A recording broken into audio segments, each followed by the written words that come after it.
शुक्रगुजार हूँ कि उसने मुझे ये मौका दिया आप लोगों के बीच में परमेश्वर के वचन से हम गुलाम हो सकें। क्योंकि आज संसार में लोग नाना प्रकार से ईश्वर को ढूंढने की कोशिश कर रहे हैं। वो नहीं जानते हैं कि वो किस प्रकार से परमेश्वर को या खुदावन को ढूंढें, और वो अपने हिसाब से प्रयत्न करते हैं कि हम ईश्वर तक पहुंच जाए। परंतु परमेश्वर का वचन यहाँ पर होशे नबी की पुस्तक में कहता है, होशे नबी की पुस्तक उसका 4था अध्याय उसकी 6वीं आयत। होशे नबी की पुस्तक उसका 4था अध्याय 6वीं आयत। कोई पढ़ने में सहायता करेगा?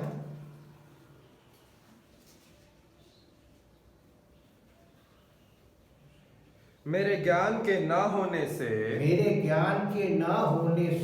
मेरी प्रजा नाश हो गई। तूने मेरे ज्ञान को तुच्छ जाना है। इसलिए मैं तुझे अपना याजक रहने के अयोग्य ठहराऊंगा। बस इतना ही कि मेरे ज्ञान के न होने से मेरी प्रजा नाश हो गई। तूने मेरे ज्ञान को तुच्छ जाना। किसने परमेश्वर के ज्ञान को तुच्छ जाना है? हम देखते हैं ये पुराने नियम में परमेश्वर जो है निरंतर लोगों के साथ में रहा, लोगों के साथ में कई तरीके से उपायों के साथ उसने उनको बचाने की कोशिश की और अपने आप को बताने की कोशिश भी की। परंतु क्या हुआ कि वो परमेश्वर को नहीं पहचान पाए। परमेश्वर ने मूसा को आग के झाड़ी में दर्शन दिया। यानी परमेश्वर एक आग की समान है और उसकी आग को जलता हुआ देख रहा है, पर क्या देख रहा है कि वो झाड़ी जलती नहीं है।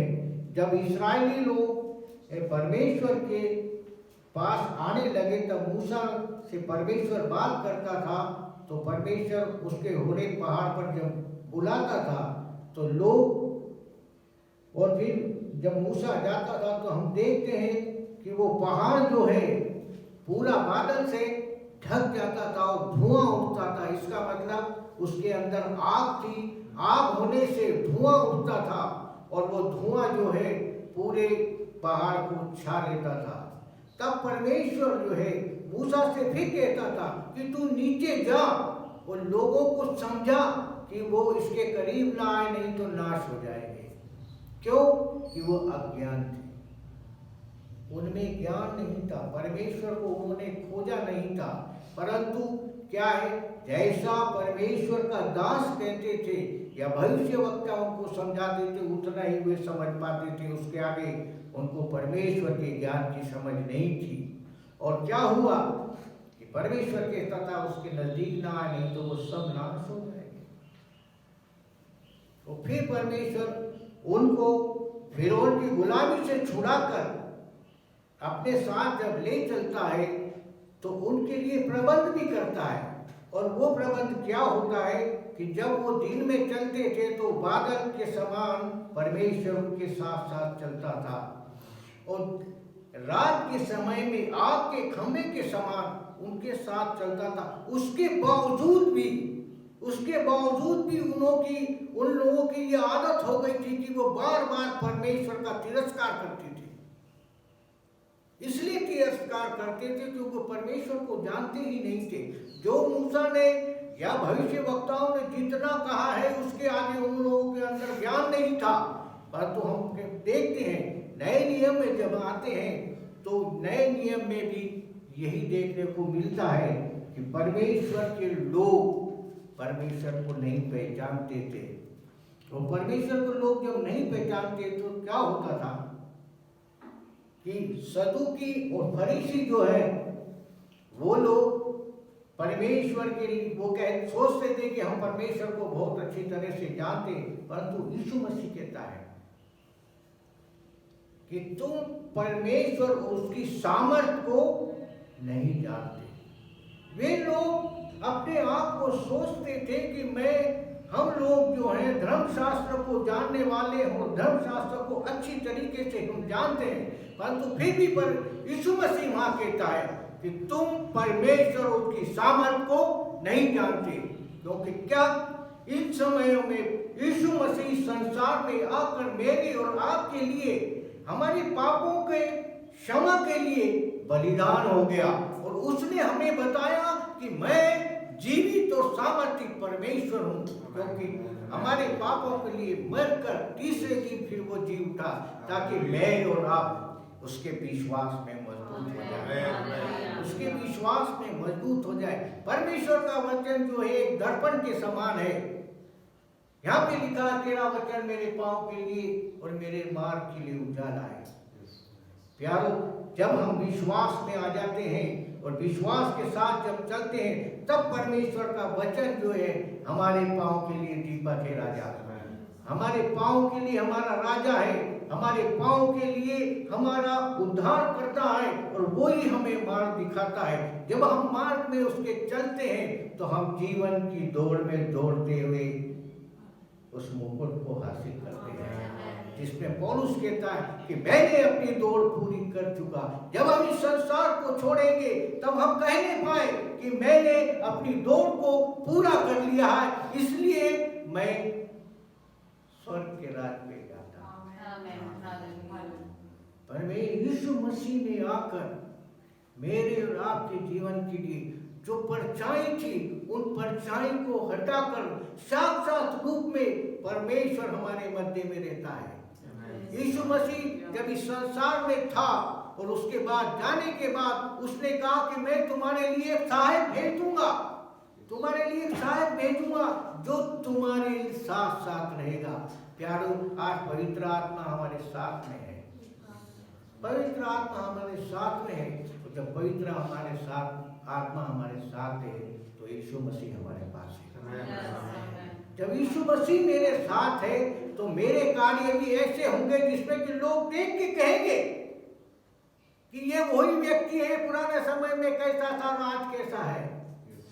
मेरे जीवन को परखने के लिए पवित्र आत्मा दिया गया है, मुझे और आपको समझाने के लिए पवित्र आत्मा दिया गया है। और वो कहता है कि परख कर देखो कि परमेश्वर कैसा भला है, और मुझे चख कर देखो कि मैं दाख मधु से भी मीठा हूँ और टपकने वाले छत्ते से भी अधिक मूल्यवान हूँ। एक जगह कहता है कि सोना और चांदी से और कुंदन से भी बढ़कर मेरा वचन है जो आज हमारे पास है।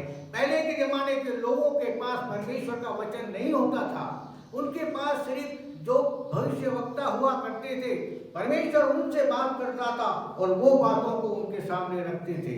आज परमेश्वर का वचन हमारे पास है, आज परमेश्वर का वचन मेरे और आपके पास, और यही वचन जो है मेरे और आपसे बात करता है, वो हमें दिखाता है, दर्पण के समान है। क्योंकि लोग क्या करते हैं, आईने के पास जाते हैं और अपनी सूरत देखते हैं और देखने के बाद वो भूल जाते हैं कि मैं कैसा था। परमेश्वर का वचन ऐसा नहीं है। परमेश्वर के वचन में, परमेश्वर के वचन रूपी दर्पण में जब हम और आप देखते हैं तो हमें हमारी स्थिति, हमारी परिस्थिति ध्यान आती है कि हम किस प्रकार के हैं, हमारा क्या जीवन है और किस प्रकार की चाल हम चलते हैं। ये परमेश्वर के वचन का काम है। जब परमेश्वर काम करता है तो उसको कोई रोक नहीं सकता। आज कई अपने आप को मसीह कहते हैं और आज के जमाने में मसीह कहना मैं नहीं सुन पाता हूं, तो आजकल लोग क्या कहते हैं, आप विश्वासी हैं। क्या आप विश्वासी हैं? आजकल वो नहीं बोलते कि आप क्रिश्चियन है क्या, आज लोग पूछते हैं कि आप विश्वासी हैं। क्यों? क्योंकि उन लोगों ने विश्वास किया जिन्होंने अपने मन को फिराया और अपने पापों की क्षमा प्राप्त की है। वे ही लोग विश्वासी कहलाते हैं। वे लोग आपस में जब बात करते हैं तो ये कहते हैं आप विश्वासी हैं क्या? जब हम कहते हैं कि हम विश्वासी हैं, एक गर्व होता है। पहले के लोगों में मसीह कहलाने में या क्रिश्चियन कहलाने में कोई गर्व महसूस नहीं करते थे, पर आज जब हम विश्वासी कहलाते और एक दूसरे को साथ में होकर कहते हैं कि आप विश्वासी हैं, तो उनको गर्व के साथ कहते हैं हाँ मैं विश्वासी हूँ, क्योंकि यीशु मसीह मेरा उद्धार यीशु मसीह मेरा उद्धार करता है। मैंने उद्धार को पाया है। परमेश्वर का वचन ने मेरे हृदय में जब काम किया है तो मेरे हृदय जो पत्थर रूपी था, क्योंकि परमेश्वर का वचन कहता है कि मेरा वचन हथौड़ा है, मेरा वचन हथौड़ा है जो पत्थर को फोड़ता है। मेरा वचन हथौड़ा है जो पत्थर को तोड़ता है। और फिर एक जगह कहता है कि मैं पत्थर रूपी दिल को निकाल कर एक मांस का हृदय दूंगा। तुम्हारी सारी अशुद्धताओं को मैं निकाल दूंगा और तुम्हारी मूर्तियां जो मनों में है उसको भी निकाल कर मैं तुमको शुद्ध करूंगा और शुद्ध करके तुमको अपने योग्य बनाऊंगा। यदि हम और आप परमेश्वर में रहते हुए परमेश्वर के वचन के साथ चलते जब हम चलते चले जाते हैं तो प्यारो परमेश्वर का वचन जो हमसे बात करने लगता है। कई जगहों में कई लोगों के घरों में बाइबल जो है सजावट के रूप में आर्डर में रखी मिलती है। और क्या होता है कि जब कोई पादरी या कोई विश्वासी या कोई ऐसा व्यक्ति चला जाता है प्रार्थना करने के लिए, तो वो कहते हैं कि लाओ ये आपके बाइबल लाइए, तो वो लोग बाइबल उठा के उसको झड़कते हुए जा रहे। क्या परमेश्वर का वचन सजाने के लिए? कई जगह और कई बार तो ऐसा होता है कि लोग अरे पादरी साहब बहुत अच्छा हुआ आप आ गए और मैंने बाइबल निकाली और खोली तो उसमें से मेरा 100 का नोट बहुत समय पहले मैंने रख दिया था, भूल गई थी, आज वो मुझे मिल गया। ये स्थिति हम लोगों की हो गई है कि हम परमेश्वर के वचन को समझते नहीं, इसलिए हमारी अज्ञानता के परमेश्वर के वचन की अज्ञानता के कारण हम बहुत दूर हैं परमेश्वर से। परंतु जितनों ने परमेश्वर को पहचाना, यीशु मसीह को अपना उद्धार करता ग्रहण किया है, वे ही लोग विश्वासी हैं। वे ही लोग विश्वासी हैं, वे ही सच्चे मसीह हैं। क्योंकि आजकल बहुत से नामधारी मसीह भी हो गए, असली नकली और फसली इस तरीके के लोग आ गए हैं जो अपने आप को कुछ वचन को थोड़ा बहुत जानते हैं तो वचन को उठा के प्रचार करने की कोशिश करते हैं। परंतु प्यारों, जो वचन आत्मा से बोया जाता है उसका फल देखने को मिलता है। वो जो है परमेश्वर का वचन जो है हृदय में काम करता है। और यदि पत्थर रूपी आपका मन है तो उसको हथौड़े के समान तोड़ देगा और उसको तोड़ने के बाद आपके अंदर एक नया मन देगा। और वो नया मन जो है निरंतर परमेश्वर की खोज में लगा रहेगा, वचन की खोज में लगा रहेगा और वचन के साथ चलते चलते प्यारों अपने जीवन में उन्नति पाएगा। हम अपने जीवन को देखें कि हमारा जीवन किस प्रकार का था, कैसे परिस्थितियों से गुजरे और कैसे जब हमने प्रभु यीशु मसीह को ग्रहण किया है उसके बाद हमारा जीवन क्या हो गया। मैं सोचता हूँ कि हर एक के जीवन में आनंद ही खुशियों से भरा हुआ जीवन है। परिस्थितियों से जूझना हमारा काम है और आशीष देने का काम परमेश्वर। यदि हम अपने विश्वास में मजबूत है प्यारो तो कभी भी हम परमेश्वर के वचन से डिगेंगे नहीं। यदि हम थिस्सलुनीके की पत्री को देखें, पहला थिस्सलुनीके 4 उसका 7 और 8, क्योंकि परमेश्वर ने हमें अशुद्ध होने के लिए नहीं क्योंकि परमेश्वर ने हमें अशुद्ध होने के लिए नहीं, परंतु पवित्र होने के लिए बुलाया है। परंतु पवित्र होने के लिए बुलाया। Hallelujah, praise Lord. इतना सुंदर वचन है कि परमेश्वर ने हमको बुलाया है। परमेश्वर ने हमको बुलाया है। काय के लिए बुलाया? अशुद्ध होने के लिए। परमेश्वर ने हमें बुलाया अशुद्धता को खत्म करके पवित्र होने के लिए। क्योंकि परमेश्वर का वचन कहता है कि मैं पवित्र हूं, इसलिए तुम भी पवित्र बनो। मुझे रात को पवित्र बनना है। वो पवित्रता से अपने जीवन को व्यतीत करते हुए हम उस मार्ग में जा रहे हैं जो स्वर्ग को जाता है। आज लोग खोज रहे हैं, पर जिस मार्ग पर जाते हैं वो चौड़े मार्ग में जाने के लिए बहुत उत्सुक है लोग, पर वो मार्ग कहाँ जाता है? क्योंकि वचन लिखा है कि चौड़ा है वो मार्ग जो नरक की तरफ जाता है, और सकरा है वो मार्ग जो हमें आनंद जीवन के लिए स्वर्ग की ओर ले जाता है। मैं खुश हूँ कि आज प्रभु ने मुझे ये अवसर दिया आप लोगों के बीच में परमेश्वर के वचन को बांटने का। मेरा वचन तो कुछ और था, तो परमेश्वर जब बोलता है तो ये सब हमारी स्टडी ऐसी रखी नहीं जाती, ऐसी रह जाती है। परमेश्वर जब खड़ा करता है तो वो कहता है कि बोलने वाले तुम नहीं, बोलने वाली मेरी आत्मा है। क्या बोलना है उस समय पे तुम्हें सिखाया। मैं ये जो बोल रहा हूँ ये मुझे कुछ भी मालूम नहीं था कि मैं क्या बोल रहा हूँ, क्योंकि मेरा लिखा तो कुछ अलग है ना, परंतु कुछ आज और देना चाहता हूँ। उसका 8वां वर्ष पहला थिस्सलुनीय 7 उसके 8 में लिखा है, इस कारण जो तुच्छ जानता है, इस कारण जो इसे तुच्छ जानता है। किसको?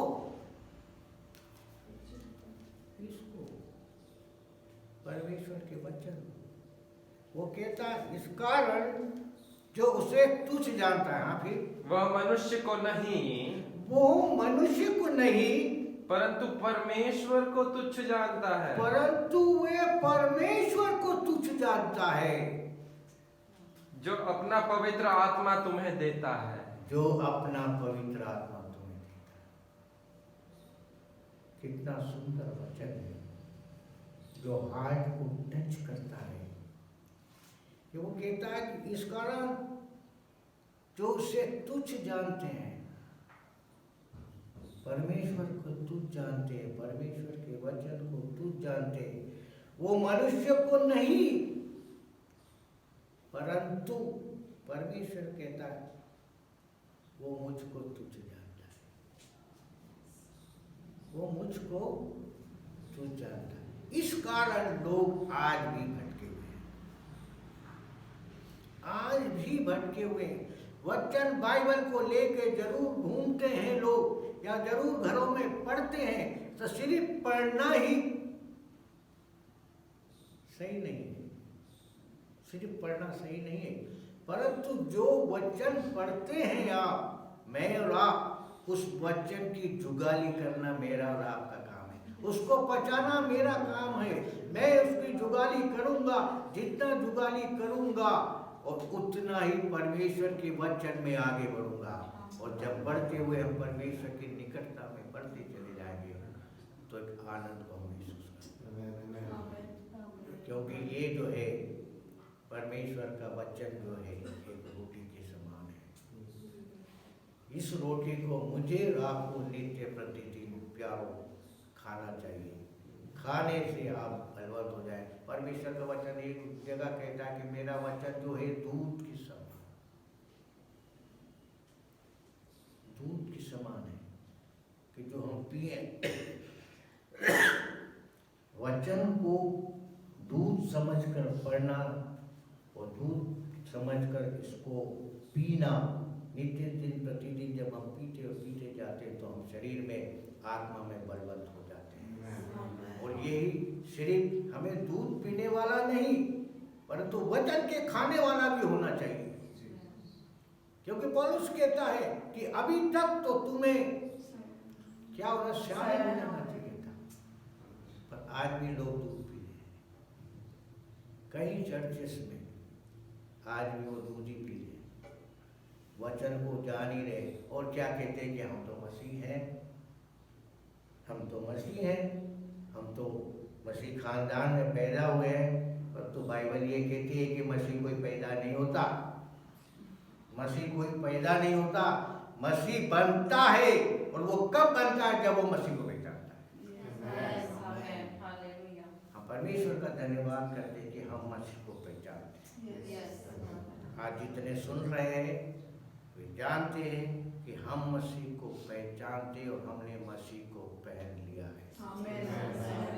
मैंने और आपने मसीह को पहन लिया है, इसलिए हमारे जीवन में एक आनंद है, एक आशा भरा जीवन हमारा है कि एक दिन जब हम संसार को छोड़ कर जाएंगे तो अनंत जीवन में प्रवेश करेंगे। मैं आज इसी समय इस परमेश्वर के वचन से जो कुछ भी हमने सीखा है, प्यारो, ये वचन बहुत बहुमूल्य है। इस पर नित्य प्रतिदिन ध्यान करिए, आप नित्य प्रतिदिन पढ़िए। एक ही वचन को यदि आप बार बार पढ़ेंगे तो वो ही वचन आपको बार बार नए तरीके से बात करेगा। ऐसा वचन है ये परमेश्वर का वचन जो है, इस तरीका खुदा का कलाम है। ये खुदा का कलाम है जो मैं और आप जब इसको पढ़ते हैं तो खुदा मेरे और आपके जीवन में